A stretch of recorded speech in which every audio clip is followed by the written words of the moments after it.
Should legal representation be obtained by an owners corporation before applying to NCAT for the hearing of failure to comply with bylaws?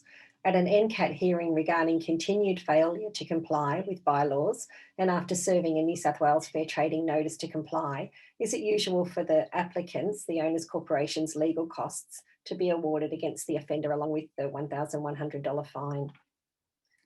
So to answer the first question, is it suggested to have legal representation? In NCAT, you have to actually seek leave to have legal representation. So it's not automatic. You have to actually get approval from the tribunal member to have representation. If representation is approved, generally NCAT is a jurisdiction where there's no cost, but you can obtain costs on rare occasions and circumstances, but generally speaking, no, it's no cost. You can't seek your cost.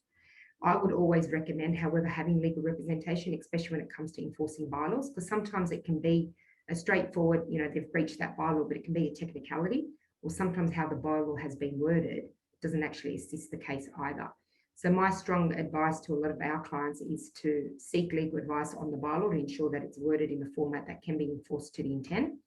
And having that legal advice initially will ensure that if you do take action against that lot owner for breach of that bylaw, that you're going to have a stronger position in enforcing it and winning in NCAT. So for me, I always generally encourage having legal representation, but you do need to get the leave from tribunal, and it's not always guaranteed that you would get cost. In most cases, it's unlikely that you would get cost. You have to prove that the application was lacking in substance and etc. for you to actually obtain any cost order.